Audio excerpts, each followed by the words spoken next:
All right, let's dive into a really dramatic turning point in history. It's a moment when the super-logical, orderly world of the 18th century gets slammed by this passionate, revolutionary new way of thinking. And believe me, this was way more than just a change in taste. It was basically an all-out war for the soul of Western culture. Okay, so let's meet our two contenders, shall we? In this corner, you've got the established champion, the Age of Reason. It's all about logic, order, and what's best for society as a whole. And in the other corner, the challenger, Romanticism, fighting for pure gut emotion, the power of the individual, and the wildness of nature. This is the main event we're digging into, the structured group versus the passion itself. So let's set the stage. Our story kicks off in the 18th century, a time people call the Enlightenment. The big thinkers of the day were absolutely convinced that reason and clear thinking could pretty much solve all of humanity's problems. And you can totally see that confidence in the art they created.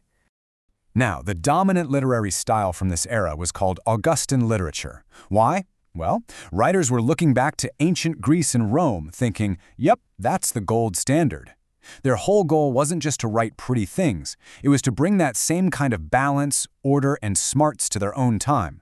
And they often did it by using some seriously sharp wit to teach a lesson or criticize society. So what did this writing actually feel like? Well, for starters, it was super structured. Writers copied the old classical forms like epics and satires. They used a really polished, formal style. The heroic couplet was a huge favorite, and the driving force behind it all was this deep belief that you could perfect society through rational thought. You, the individual, were kinda less important than keeping social order and making sure everyone behaved properly. To really get inside the head of an Augustan writer, you have to look at Jonathan Swift. I mean, he doesn't just write a boring essay saying, hey, the British are being cruel to the Irish. No. Instead, in his famous A Modest Proposal, he comes up with this utterly horrifying solution. It's designed to be a shock to the system, to wake people up by taking their own logic to a nightmarish extreme. And that was the whole point, you see. The proposal wasn't real. It was an absolutely brutal piece of social criticism. This right here is the heart of Augustan satire, using the very tools of logic and reason to show how illogical and unreasonable the world had actually become. It's that idea we just mentioned, using wit for moral instruction in its most powerful, biting form.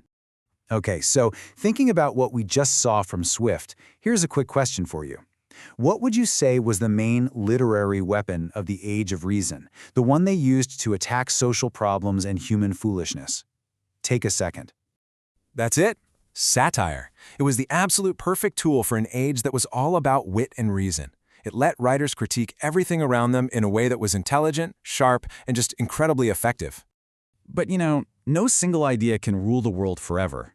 As the 18th century started to wind down, a whole new generation was beginning to feel like this obsession with reason and order had left something really important out of the picture. A rebellion was definitely brewing.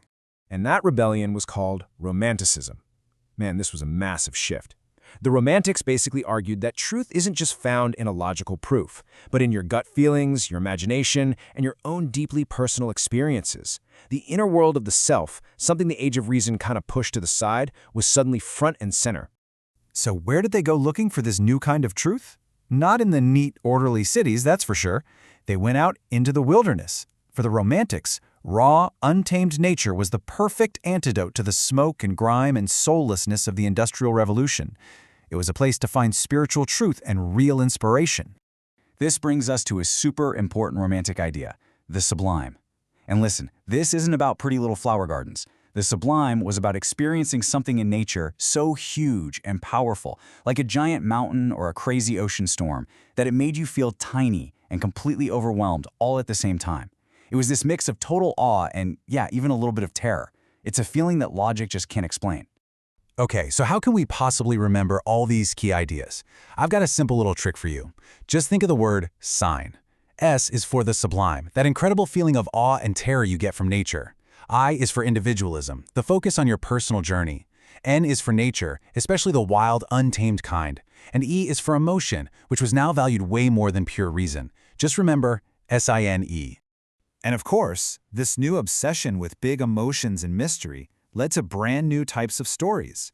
The Gothic novel was born, and it explored everything the Age of Reason tried to ignore: deep-seated fear, the supernatural, dark psychology. Books like The Castle of Otranto basically threw the old rulebook out the window and dove headfirst into tarot and mystery. So what we have here is this massive clash, reason against emotion, society against the individual. But this wasn't just some dusty old literary debate.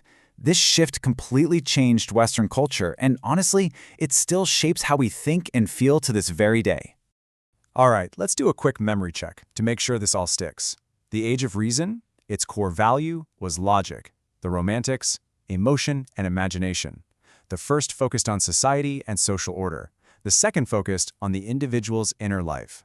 The Augustines saw nature as something to be organized and studied. For the Romantics, it was sublime, wild, and awe-inspiring. And the writing style went from polished and satiric to experimental and deeply personal. I mean, it's a total flip. And here's what you've really got to get. This whole transition from the Enlightenment to Romanticism, it wasn't just about poems and books. It was a revolution in how we see ourselves. It changed the very definition of what it means to be a person by saying, hey, your feelings matter, your inner life is important, and it connected us to the natural world in a completely new and powerful way. Which brings us to one last thought. You know, we live in an age of big data, AI, algorithms. You could almost call it a new age of reason. But at the same time, we're all searching for authenticity, for individual expression, for an escape into nature. So I'll just leave you with this question. In our modern world, who's winning the fight, the head or the heart?